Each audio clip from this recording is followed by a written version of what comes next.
Hi there, I'm Donna Wolfe from Naztazia.com. Today I'll show you how to make the Tunisian Crochet Braid Stitch. As you can see, it's similar to the Jacob's Ladder stitch pattern with the braids going upwards, or you can have them face downwards.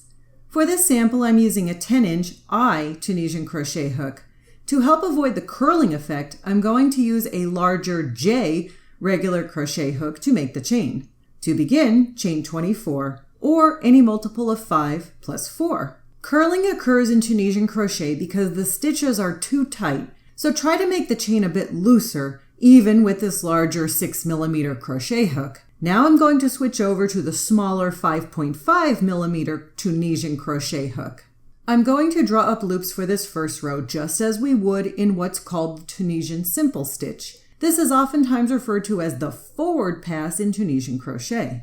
It's also important to note that the very first loop occurs at the last chain stitch we made. Since we made 24 chains, we should have 24 loops on our work once completed. We make a chain 1 at the end. That is considered our first stitch of what is known as the return pass in Tunisian crochet. Going forward, we yarn over and draw our hook through the next 2 loops on our hook. So we take off the loop we just made, as well as the longer one on our Tunisian crochet hook. We continue this process across the row for the return pass until we are left with just 1 loop on our Tunisian crochet hook. We've just finished up row 1's forward pass and return pass. I'm changing colors for every row or forward pass in my sample, and it's very easy to do this in Tunisian crochet, unlike in regular crochet. How I do it is this. I put my work down and make a slip knot on my hook with the new color yarn. Then I pick my sample back up and run the new color yarn's loop through the old color yarn's loop. Now I'm ready for row 2, which that new blue loop counts as the first stitch.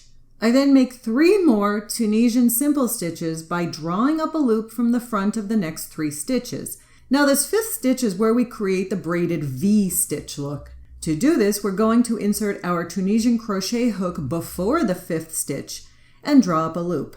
And then we insert our Tunisian crochet hook after the 5th stitch and draw up another loop. And then we move on. Over the next 4 stitches, we're going to draw up 1 loop in each of the front loops from the previous stitches, just as we would in regular Tunisian simple stitch patterns. After we've completed our 4 Tunisian simple stitches, we need to work on our V-stitch again. So we draw up a loop before the 5th stitch, and then we draw up a loop after the 5th stitch. Then we move on again with making 1 Tunisian simple stitch in the next 4 stitches, using the front loops of the previous stitches to draw up our loops. You can see I've finished the 4 stitches and am moving on again to the V-stitch by inserting the crochet hook before the 5th stitch and then inserting the hook after the 5th stitch.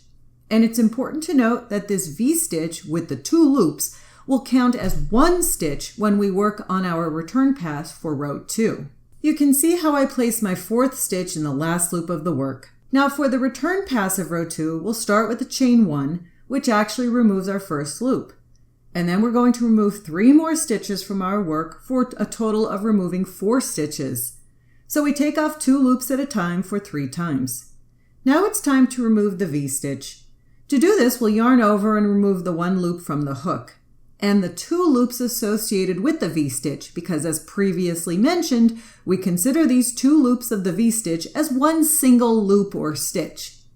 And then going forward, we remove 4 of the Tunisian loops on the hook by taking off 2 loops at a time for 4 times or 4 stitches. And now we're back to that V-stitch again.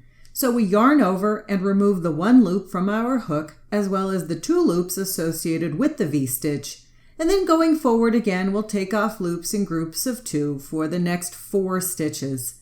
Then you'll take off the V-stitch by removing technically 3 loops from your hook. You'll repeat this process across the row until you are left with just 1 loop on your hook. You can see what this looks like thus far, where we have 4 Tunisian simple stitches followed by a V-stitch, and then we end the row with just the 4 Tunisian simple stitches. It's up to you, but I like to change colors, so I just drop the darker blue yarn and bring up the light blue yarn from before. I then make a chain 1 or slip stitch, whatever you'd like to call it, to bring the light blue yarn's loop on the Tunisian crochet hook. The first loop is considered a stitch already, so I make 3 more Tunisian simple stitches in the front loops to create a total of 4 loops or 4 stitches on my hook. Now it's time for the V-stitch again. We're going to consider the previous V-stitch as the 5th stitch. We draw up a loop before the V-stitch, and then we draw up a loop after the V-stitch. That's our new V-stitch for this row.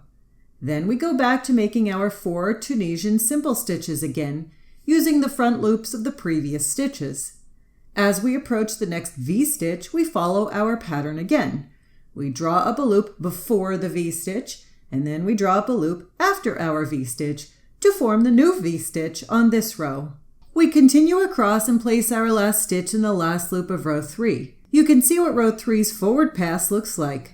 Now we move on to row 3's return pass. It's pretty much like row 2's return pass, whereby we chain 1 to take off the first stitch, and then we take off the next 3 stitches for a total of removing 4 stitches. Then it's time to remove that V-stitch, so we technically take off 3 loops for the V-stitch, and we move on to taking off the next 4 loops in groups of 2, followed by removing the V-stitch. You can see what row 3 looks like once completed. The little V's are starting to line up nicely. To change colors again for row 4, you just bring up the darker blue yarn and make a chain 1 or slip stitch through the light blue yarn. Or if you want to change to a brand new color, remember to place a slip knot on your hook with the new color and slip stitch it through the loop on your hook. Going forward, you'll just repeat row 3's forward pass and return pass, either keeping the same color or changing it every row or every couple of rows. There are several ways to end Tunisian crochet. You can just finish on a forward pass of your last row and fasten off and weave in ends.